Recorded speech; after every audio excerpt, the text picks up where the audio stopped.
Gordon Evans, and I'm 93. I'm a veteran of two wars, and I saw action in both. I was in the Navy in the South Pacific in the Second World War, in the Army, 40th California 40th Infantry Division in Korea. How did you come about joining the military? Well, it looked like we were going to war with Russia, and I had been in the Navy, as I said, in communications in the Second World War, and so I wanted to get in what I enjoyed because I was one of the pioneers in the telephone answering service business in Los Angeles, and ended up with an office in Honolulu and Los Angeles with 12 employees in each office. And so during the Korean War, what was your military specialty? I was chief switchboard operator for the 40th Infantry Division Signal Company. Okay. In the Second World War, I was in teletype and voice radio in the South Pacific. Okay. And for the Korean War, did you go through basic training and boot camp? Yes, ma'am. Here's And- the yeah. scrapbook here. Just thumb through it, and you'll see the pictures, and Where was it? it'll tell you. It can tell you better than I can. Okay. There's Because the we also dates and- need it by audio. So can Okay. you say it too? So where was your boot camp and training? In Camp Cook, California, close to Lompoc. Okay. Do you have any stories or special memories from the training sessions? Oh yeah, there are lots of those. We were given weekends off to get back to Los Angeles, and we lost more men on the highway there and guys breaking their necks to get back than we did in combat in Korea. Let's see if I can get some suggestions here. This is Sendai, Japan, where we were in training. And Nikko is a beautiful place.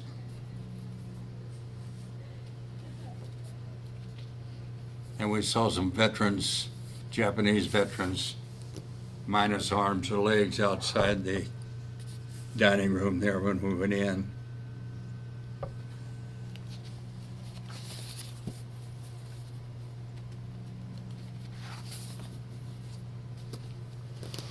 The famous three monkeys, see no evil, speak no evil, hear no evil. That's in Nikko. With the comrades with this ring around their neck, and they go down for fish. And pictures of Korea. When the war first started over there, the boys didn't have the proper coats and equipment to keep them warm, and there were a lot of frostbitten hands and legs. But when I got there, fortunately, we got what we call the Mickey Mouse outfits, regular Eskimo coats. Here are pictures here of it. That's in a minefield. Some of our guns, and here are pictures of the tanks.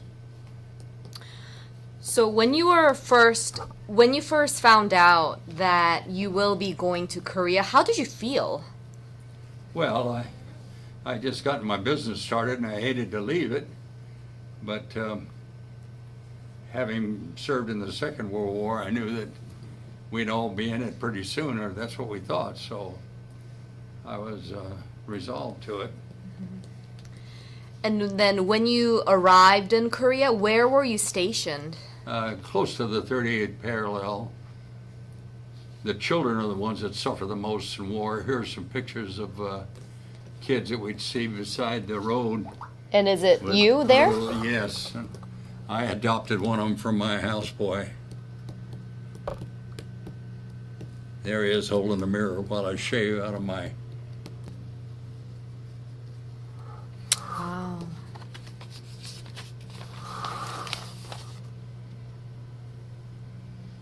$3,228 back home.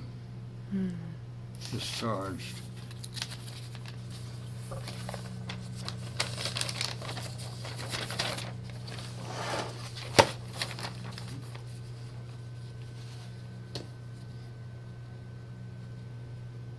TV series MASH is comes pretty close to the Oh yeah. type of life that we had while we were there. Yeah, what was it? What was the living conditions like? Well, we'd dig a hole in the ground and then put a tent over it and put a pot-bellied stove in there and leave it going for several days before we move in. I was in Seoul and ice and snow on the ground, and I picked up a gunny sack, a tow sack, and I thought this would make a nice floor mat when I got back to my tent. And when it got in there where it thawed out, it was a kimchi bag. And my roommate said, "Get that stinking thing out of here." So maybe some of these gentlemen could have some additional comments. Right. Yeah. Let's see. Was it difficult? So living conditions, you told me, and just overall every day, was it difficult? Was there a lot of downtime rather? Do you remember? Well, I think we actually had a hot bath once in the 6 months that I was there.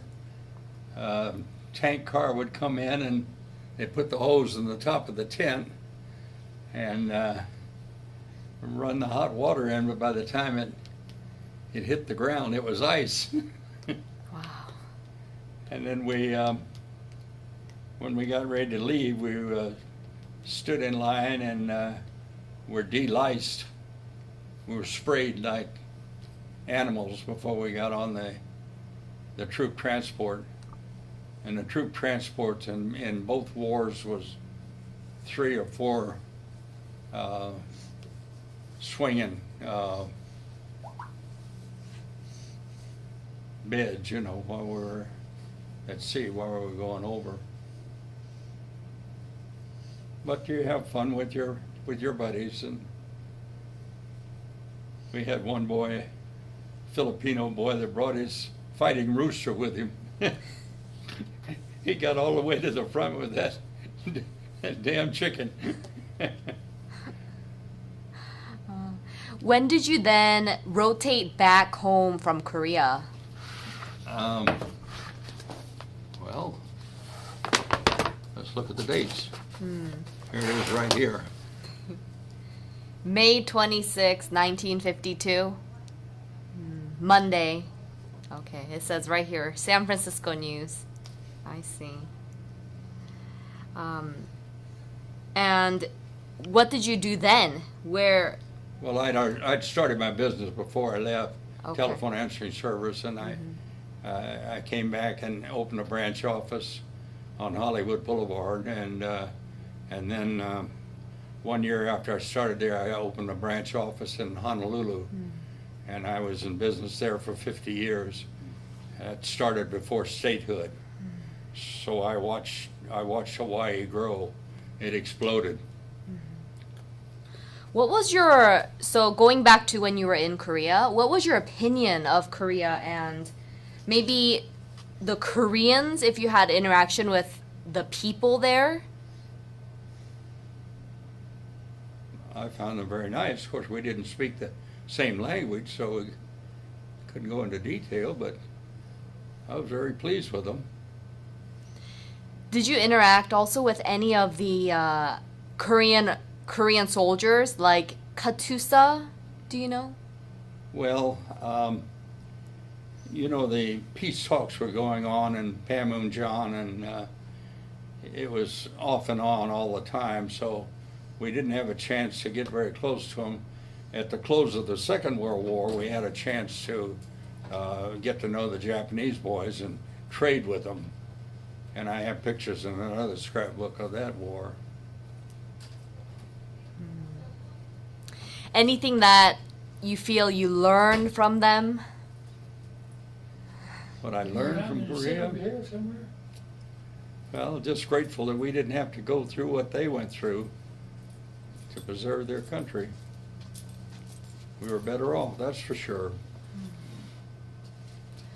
What was your most maybe challenging or difficult moment or memories of your Korean memories from Korea Well, do you feel? it's not comfortable sleeping in a foxhole 20 degrees below zero. Memories that were very rewarding or happy memories even throughout all those hardships? Well, it was pretty nice coming back. I came back on a hospital ship. I had just a little bit of island fever, but it wasn't anything serious. But sleeping on sheets again and seeing the nurses, you don't see any women over there. And in what do you call it, the fort there, before you lift, when you're coming back, you see things that, for instance, a guy cutting the lawn. I mean, and the smell of the grass being cut, and to go into a restaurant and hear a woman laughing is something that we just weren't used to. Yeah. When you've been away for a year or two in combat. You showed me photos of the houseboy that Yeah. you adopted. Can you tell me more about him? How did you first Well, meet him and He was beside the road. They wear these little, like, tennis shoes, rubber shoes. His toes were sticking out, and he didn't even have a jacket, and it was sub-zero weather. And I was a sergeant, and I told the driver to stop, and I picked him up and took him into town and bought him a jacket and a ball to play with, and made him my houseboy. And we would feed him, and he would do whatever he could to keep our tent looking neat and nice. As I said, children are the ones that suffer the most in a war. You go into the depot there and a train station and see kids sleeping on the ground with newspapers to keep them warm. That's all they had. The orphanages were full, couldn't take anymore.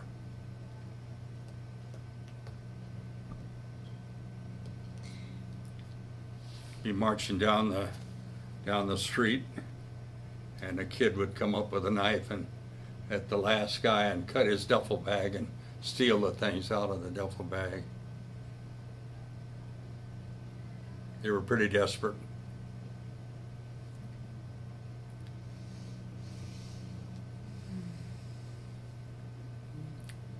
do you remember his name and then how did you No, I didn't speak the language.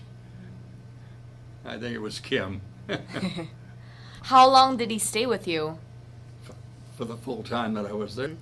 Then what was the impact of your service for the Korean War in your life? Well, the main thing was as I said, I lost about half of my customers when I went off. And the girls that were supposed to be watching it for me started one of their own down the street. Do you think about it often? No, ma'am. No. Mm-hmm. Okay. And I don't talk about it. Okay. Anything else that you want to tell the students that can be watching this? No, ma'am, I think that's about it. Okay. Thank you very much. You're certainly welcome.